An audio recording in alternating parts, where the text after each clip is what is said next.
Eccoci qua, un altro episodio di Italian Pod prende vita. Non è solo un podcast, è un piccolo viaggio quotidiano tra le parole, i suoni e le emozioni della lingua italiana. E siamo qui, come due vecchi amici che si ritrovano per chiacchierare di qualcosa di reale, di concreto, di utile. Oggi parliamo di qualcosa che riguarda tutti, grandi e piccoli, studenti, lavoratori, sognatori, il weekend. Esatto.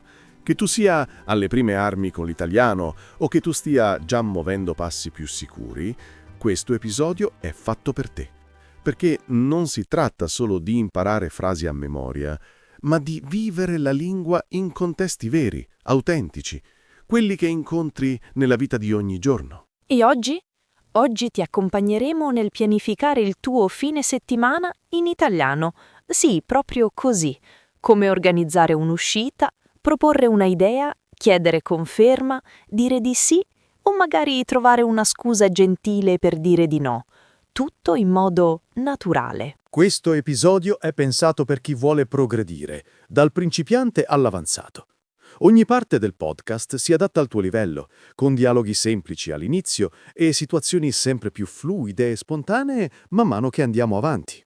E se segui il nostro canale, sai già che ogni episodio ha il suo testo completo e gratuito da scaricare.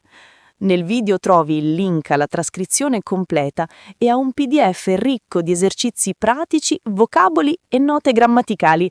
Ti basta cliccare sulla descrizione e puoi ascoltare, leggere, ripetere, studiare. Comodo, no? Proprio così. E ricorda, non si tratta di essere perfetti subito.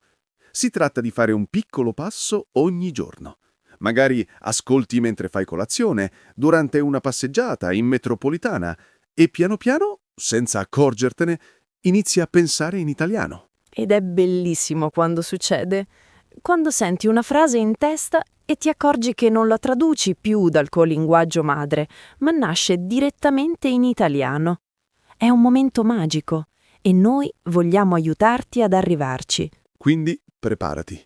Tra poco sentirai 3 dialoghi diversi. Uno per chi sta iniziando, uno per chi ha un po' di confidenza e uno per chi vuole spingersi oltre, verso un italiano più spontaneo, più parlato, più vero. Ma prima dobbiamo darti gli strumenti giusti. Come si fa a capire un dialogo se non conosci le parole chiave? Per questo, subito dopo questa introduzione, entreremo nel vivo con una selezione mirata di vocaboli e concetti utili. Niente liste noiose, niente termini astratti, solo quello che ti serve davvero per muoverti nel mondo reale. E non preoccuparti se non ricordi tutto al primo ascolto. Puoi ascoltare e riascoltare. Fermare, ripetere, studiare con calma. Il tuo tempo, il tuo ritmo. L'importante è continuare. E noi saremmo qui, puntuali ogni volta che hai voglia di fare pratica. Con entusiasmo, pazienza e soprattutto con l'obiettivo di renderti più autonomo, più sicuro, più libero di esprimerti. Allora, sei pronto? Sei pronta? Bene, allora cominciamo davvero. Benvenuto in Italian Pod. Questo è il tuo spazio per crescere. Un passo alla volta. Prima di ascoltare i dialoghi, fermiamoci un attimo su alcune parole e espressioni fondamentali. Questo è il momento giusto per rafforzare il tuo vocabolario, in modo mirato e pratico. Esatto. Non si tratta di imparare a memoria 100 termini complicati, ma di conoscere quelle piccole perle del linguaggio quotidiano che ti permettono di capire e farti capire subito. Cominciamo con le basi. Una delle prime cose che userai quando parli del weekend è il verbo fare. Sembra semplice, ma in italiano lo usiamo in tantissimi modi diversi. Per esempio, fare una passeggiata, fare shopping, fare colazione, fare un giro in bicicletta. E non dimentichiamo, fare qualcosa insieme. È un'espressione molto naturale quando proponi un'uscita. Oppure, fare tardi, che significa restare svegli fino a notte fonda. Attenzione però, non è fare notte, che invece non si dice. Giusto. Altra coppia importante. Andare e venire. Quando dici vado al cinema, indichi movimento verso un posto. Ma se qualcuno ti chiede «Vieni alla festa?», devi rispondere pensando alla prospettiva dell'interlocutore. Se sei tu a muoverti verso di lui, allora sì, vengo. E se invece non puoi andarci? Puoi dire «Mi dispiace, non ce la faccio», un modo molto comune per dire «non posso».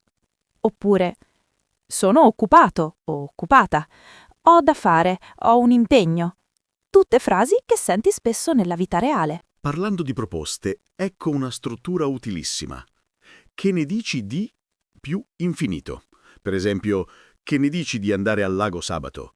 Suona molto più naturale di vuoi andare al lago? E se vuoi essere ancora più morbido, puoi dire «ti andrebbe di...» come in «ti andrebbe di vedere un film stasera?» È educato, gentile e molto usato dai madrelingua. Ora, per organizzare bene il tempo, ricorda queste espressioni. Sabato pomeriggio, domenica mattina, nel fine settimana, più tardi, verso le 8. Sono piccoli dettagli che rendono il tuo italiano preciso e fluido. E se vuoi essere ancora più morbido, puoi dire «ti andrebbe di?» come in «ti andrebbe di vedere un film stasera?» È educato, gentile e molto usato dai madrelingua. Ora, per organizzare bene il tempo, ricorda queste espressioni. Sabato pomeriggio, domenica mattina, nel fine settimana, più tardi, verso le 8. Sono piccoli dettagli che rendono il tuo italiano preciso e fluido. E se devi chiedere conferma, usa «è stabilito?» «È deciso?» «Ci siamo messi d'accordo?» Oppure, in modo più informale, «allora è fatto?» Importante anche saper cambiare programma con eleganza.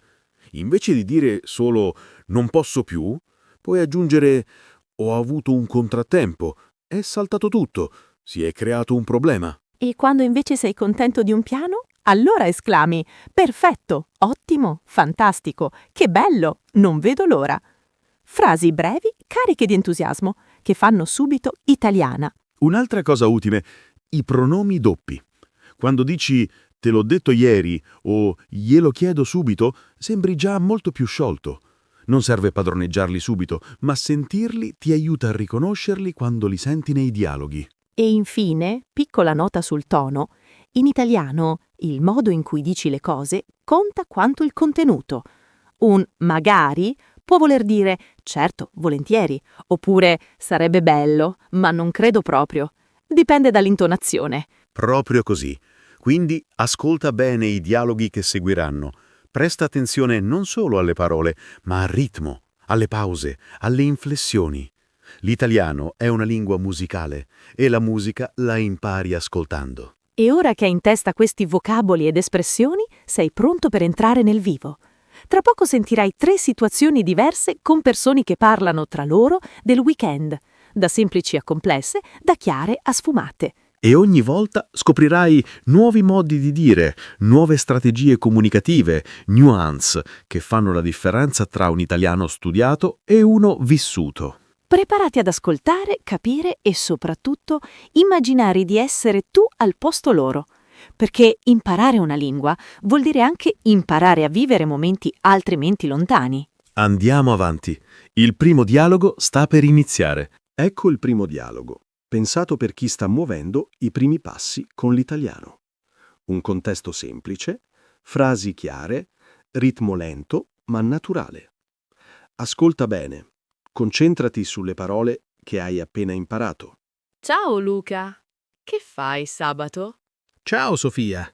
Sabato mattina vado a correre, poi nel pomeriggio sto a casa. Perché? Volevo chiederti, ti andrebbe di fare una passeggiata in centro? Ci sono nuovi negozi da vedere. Sì, mi piacerebbe. A che ora? Verso le 4? Così poi possiamo prendere un gelato. Perfetto, va benissimo alle 4. Dobbiamo incontrarci da qualche parte? Sì, fammi pensare. Incontriamoci davanti alla libreria grande, vicino alla piazza. Ottimo, allora ci vediamo sabato pomeriggio. Sì, non vedo l'ora. Anche io. Ciao Sofia. Bravi. Hai notato come tutto sia chiaro e diretto? Il tono è amichevole, le frasi non sono lunghe, ma trasmettono già tante informazioni utili. Esatto. Sofia propone un'uscita con una struttura molto comune. Ti andrebbe di... E Luca risponde subito in modo positivo, usando mi piacerebbe, un'espressione gentile e spontanea. Poi c'è la parte pratica, fissare l'orario, verso le 4, aggiungere un dettaglio piacevole, prendere un gelato e decidere il punto d'incontro, davanti alla libreria grande. Tutto in modo semplice ma completo. Ora passiamo al livello successivo.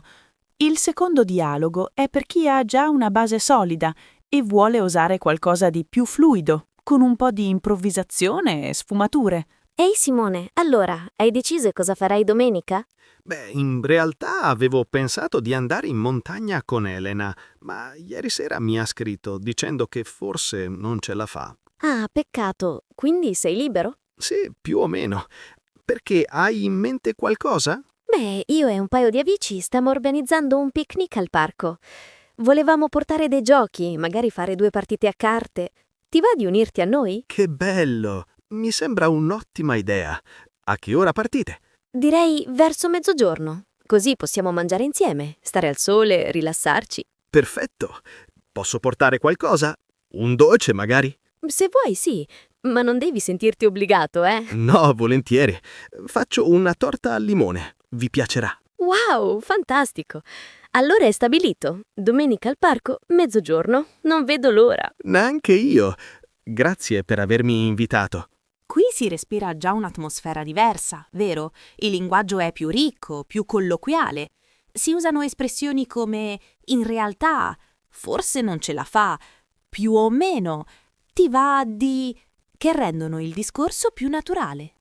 Nota anche come Martina non dice solo «vieni al picnic», ma spiega il contesto. Stiamo organizzando. Volevamo portare dei giochi. Questo aiuta a creare interesse e coinvolgimento. E Simone? Risponde con entusiasmo, ma anche con delicatezza. Posso portare qualcosa? Mostra disponibilità senza essere invadente. E quando dice faccio una torta a limone, trasmette genuinità. Infine la conferma. Allora è stabilito. Una frase breve ma potente. Dà senso di concretezza. Niente è lasciato in sospesa. Ed eccoci al terzo e ultimo dialogo. Livello avanzato. Qui parliamo di un italiano parlato, veloce, con interruzioni, ripensamenti, modi di dire atipici. Attenzione massima. Pronto? Ciao Andrea, sono Chiara. Dimmi tutto. Ecco, riguardo il nostro piano di sabato sera, devo chiederti una cosa. Dimmi pure. È saltato tutto con il ristorante. Avevamo prenotato per le 8, ma mi hanno appena chiamato. Problema di personale, non possono accoglierci. Oh no, che sfortuna. E tu adesso? Beh, non voglio cancellare del tutto. Che ne dici se cambiamo programma? Invece di cena fuori, facciamo qualcosa a casa mia. Posso cucinare qualcosa di semplice. Dai, che bella idea. Magari così è pure più rilassante. Esatto. E poi ho quel vino che ti era piaciuto tanto l'ultima volta. Allora è perfetto. Vuoi che porti qualcosa? Un antipasto, magari? Se ti va, sì. Oppure niente, tranquilla. Decidi tu. Ok, porto delle olive e del pane toscano. Così iniziamo bene. Fantastico. Allora, ci vediamo a casa mia verso le 8:30? Sì, arrivo in bici. A meno che non piova, ma incrociamo le dita. Giusto. Fammi sapere se cambi idea, ok? Certo, non vedo l'ora davvero. Neanch'io. A sabato. A sabato. Che differenza, eh? Qui siamo nel vivo della comunicazione reale. Interruzioni, ripensamenti, cambi di programma, ma anche flessibilità e complicità. Andrea non annuncia subito il problema. Dice, ecco, riguardo al nostro piano, segnala già che sta per dire qualcosa di delicato. È un modo educato per preparare l'interlocutore. E Chiara reagisce subito con empatia. Oh no, che sfortuna! Poi invece di lamentarsi propone subito un atteggiamento positivo. Magari così è pure più rilassante. Ecco il segreto dell'italiano parlato. Non è mai rigido. È adattabile, caloroso, pieno di piccoli gesti linguistici che mostrano attenzione all'altro. Senza contare le elisioni. Fammi sapere, a meno che non piova, decidi tu. Frasi brevi naturali, che nascono dal fluire della conversazione. E alla fine quel non vedo l'ora, davvero, carico di sincerità. Non è solo una formula, è un'emozione vera. 3 dialoghi, 3 livelli, 3 mondi, ma tutti legati dalla stessa cosa, l'italiano che si vive, non solo che si studia. E ora, prima di andare avanti, fermiamoci un attimo su ciò che abbiamo ascoltato, perché ogni frase, ogni intonazione, ogni silenzio ha qualcosa da insegnarci. Ora che hai ascoltato i 3 dialoghi, facciamo un passo indietro e analizziamo insieme le frasi più utili, quelle che puoi subito portare con te nella tua vita quotidiana. Queste sono le perle linguistiche che fanno la differenza. Cominciamo dal primo dialogo, quello per principianti. Una frase chiave è: ti andrebbe di fare una passeggiata in centro? È educata, aperta, non pressante. Perfetta quando vuoi proporre qualcosa senza sembrare insistente. E nota come Sofia non dice solo «vieni a fare una passeggiata», ma aggiunge un dettaglio interessante. Ci sono nuovi negozi da vedere. Dà un motivo, rende l'invito più attraente. Poi c'è la conferma dell'appuntamento. Incontriamoci davanti alla libreria grande vicino alla piazza. Chiara, precisa, con un punto di riferimento ben visibile. Importante quando si organizza un incontro. E la risposta di Luca va benissimo alle 4. Non è solo un sì, è un sì con soddisfazione. Un modo semplice per mostrare entusiasmo senza esagerare. Passiamo al secondo dialogo. Qui spicca la domanda «ti va di unirti a noi?» Più informale di «vuoi unirti?» Suona più naturale tra amici. E Simone risponde «mi sembra un'ottima idea», frase elegante, positiva, usata spesso dai madrelingua. Attenzione anche a «se vuoi, sì, ma non devi sentirti obbligato, eh». Nota quel «è» finale? Non è un errore, è un tratto tipico del parlato italiano. Serve a smorzare il tono, a rendere la frase più leggera, più amichevole. E Simone che dice «faccio una torta al limone, vi piacerà?» Non dice «vi farà piacere», no, dice «vi piacerà», già lo dà per certo, con una punta di orgoglio simpatico. È un modo sottile per mostrare sicurezza e generosità insieme. Nel terzo dialogo, invece, troviamo frasi ancora più ricche di sfumature. Andrea dice «è saltato tutto con il ristorante». L'espressione «è saltato» è molto comune nel parlato, significa «è stato annullato», «è andato storto». Molto più vivido di «non possiamo più andare». E poi, che ne dici se cambiamo programma? Invece di dire cambio il piano, coinvolge l'altra persona, mostra rispetto, collaborazione. Fondamentale in una relazione sia amicale che affettiva. Andrea usa anche un'espressione calda. Posso cucinare qualcosa di semplice. Non dice preparo una cena elegante, no, dice semplice, per abbassare le aspettative e creare un'atmosfera rilassata. E Chiara, dai, che bella idea! Il dai all'inizio è un'esclamazione tipica, segno di immediata approvazione. Poi aggiunge magari così è pure più rilassante. Usa magari non come domanda, ma come avverbio di possibilità, con tono positivo. Altra perla. Fammi sapere se cambi idea, ok? Breve, diretto, ma gentile. Il ok finale non è maleducato se detto con intonazione morbida. Serve a chiudere la conversazione con complicità. E infine, quel doppio non vedo l'ora nei 2 dialoghi finali, ripetuto ma mai banale. Trasmette sincera attesa, emozione vera. Quando lo dici con convinzione, chi ti ascolta lo sente davvero. Riassumendo, per invitare, ti andrebbe di? Che ne dici di? Ti va di? Per rispondere con entusiasmo, perfetto, ottimo, che bello, mi sembra un'ottima idea. Per cambiare piano, è saltato tutto. Cambiare programma? Facciamo qualcosa di diverso? Per mostrare disponibilità, posso portare qualcosa? Decidi tu, fammi sapere. Ora che hai visto e sentito le frasi in contesto, è il momento di andare oltre la struttura semplice. È il momento di suonare come un madrelingua, non solo di parlare correttamente. Sì, perché sai qual è la vera differenza tra uno studente e una persona che parla italiano con naturalezza?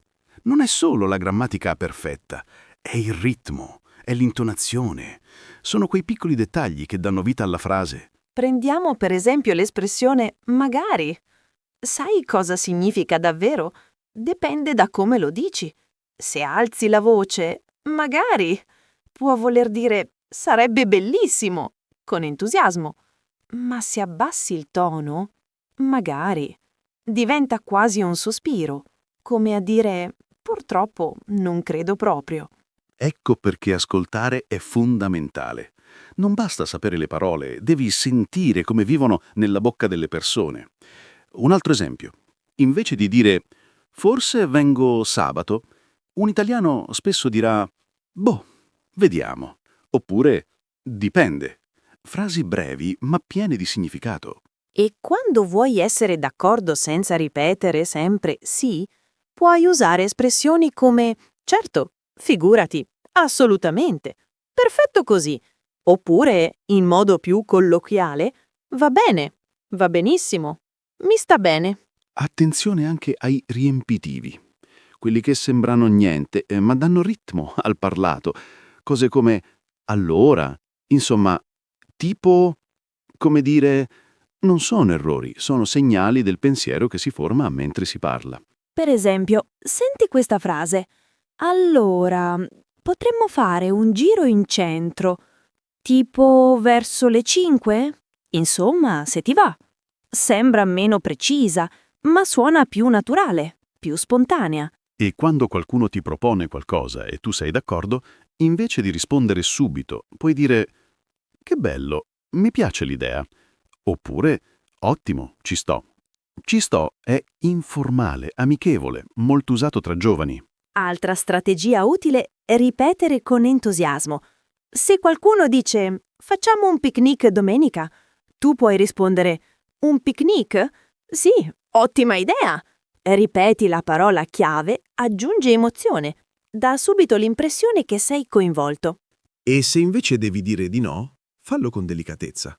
Invece di «no, non posso», prova «mi dispiace, non ce la faccio», oppure «purtroppo ho un impegno», o ancora più morbido «non so se riesco, vediamo come va la settimana».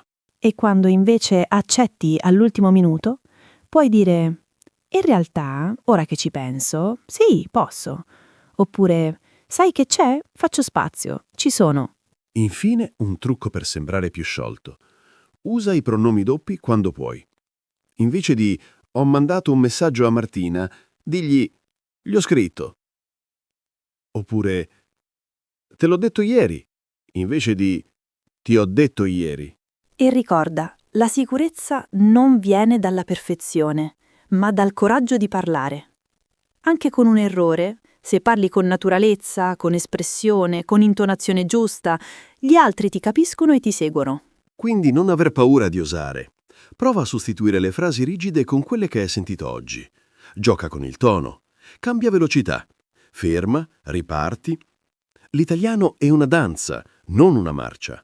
E adesso preparati, perché stiamo per riascoltare i dialoghi. Ma questa volta non ascoltare solo per capire. Ascolta per riconoscere. Cerca le frasi che abbiamo analizzato, trova i modi di dire naturali, sentili dentro di te. Ora che hai sentito i dialoghi e hai visto le frasi chiave, è il momento di ascoltarli di nuovo. Ma questa volta non come la prima volta. Questa volta ascolta con gli occhi chiusi, o mentre cammini, o mentre prepari il caffè. Lascia che le parole entrino piano, senza forzare. E mentre ascolti, cerca qualcosa di specifico. Cerca le espressioni che abbiamo analizzato, dove dice «ti andrebbe di», dove spunta quel «perfetto», pieno di entusiasmo. Nota quando c'è una pausa prima di una risposta. Quando qualcuno cambia idea e lo dice con dolcezza. Quando ride tra una frase e l'altra, anche senza suono. Ascolta come si costruisce il consenso, non con un semplice sì, ma con «mi piacerebbe», «che bello», Allora è stabilito. Piccole frasi che creano connessione. Presta attenzione ai momenti in cui il piano cambia. Come reagiscono le persone? Con fastidio? No. Con adattamento, con proposte alternative, con empatia. E quando senti una ripetizione, per esempio non vedo l'ora, chiediti perché la dicono 2 volte. Perché trasmette emozione vera. Non è un copia e incolla, è un battito del cuore messo in parole. Ascolta il terzo dialogo ancora una volta, nella tua testa. Andrea che dice: «È saltato tutto con il ristorante». Chiara che risponde: «Dai, che bella idea!» Senza drammi, con leggerezza, con fiducia nel momento. Questo è l'italiano della vita reale. Non è perfetto, è umano, è flessibile, è caloroso. E tu, ora, sei parte di questo processo. Ogni volta che ascolti, migliori, anche se non te ne accorgi subito. Quindi ascolta ancora, una seconda volta, poi una terza. Fai fermare il podcast, riavvolgi 10 secondi, ripeti, fallo tuo. Perché non si tratta solo di capire, si tratta di riconoscere, di dire: «Ah sì, questo lo uso anch'io». Dialogo 1, livello principiante. Ciao Luca, che fai sabato? Ciao Sofia. Sabato mattina vado a correre, poi nel pomeriggio sto a casa. Perché? Volevo chiederti, ti andrebbe di fare una passeggiata in centro? Ci sono nuovi negozi da vedere. Sì, mi piacerebbe. A che ora? Verso le 4? Così poi possiamo prendere un gelato. Perfetto, va benissimo alle 4. Dobbiamo incontrarci da qualche parte? Sì, fammi pensare. Incontriamoci davanti alla libreria grande, vicino alla piazza. Ottimo, allora ci vediamo sabato pomeriggio. Sì, non vedo l'ora. Anche io. Ciao Sofia. Dialogo 2, livello intermedio. Ehi Simone, allora, hai deciso cosa farai domenica?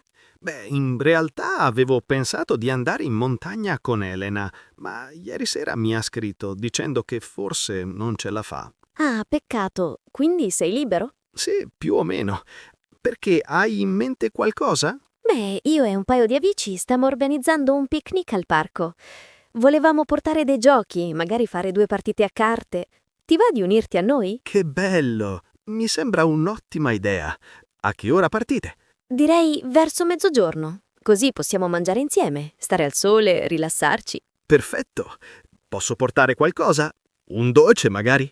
Se vuoi, sì, ma non devi sentirti obbligato, eh? No, volentieri. Faccio una torta al limone. Vi piacerà. Wow, fantastico! Allora è stabilito. Domenica al parco, mezzogiorno. Non vedo l'ora. Neanche io. Grazie per avermi invitato.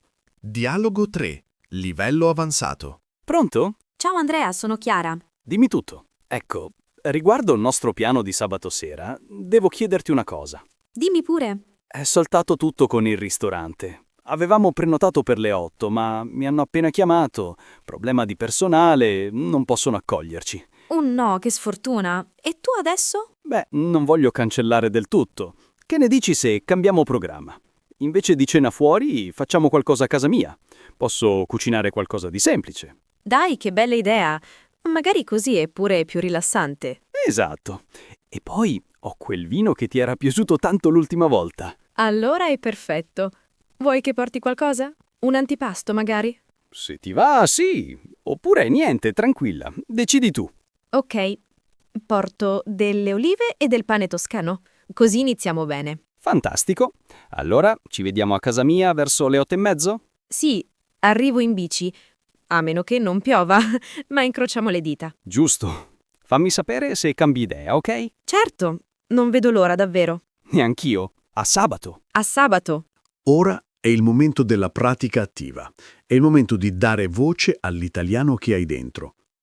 Ti presentiamo l'esercizio del shadowing, o in italiano imitazione simultanea.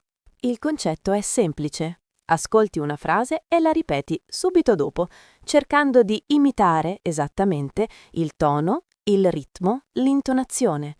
come se stessi camminando a passo uguale con chi parla. Non si tratta di tradurre, non si tratta di analizzare grammatica. Si tratta solo di seguire, di copiare, di sentire la lingua con la bocca, non solo con la mente. Ti guideremo noi. Ti diremo una frase. Prima la sentirai a velocità naturale. Poi la ripeteremo lentamente, sillaba per sillaba, per aiutarti a pronunciarla bene.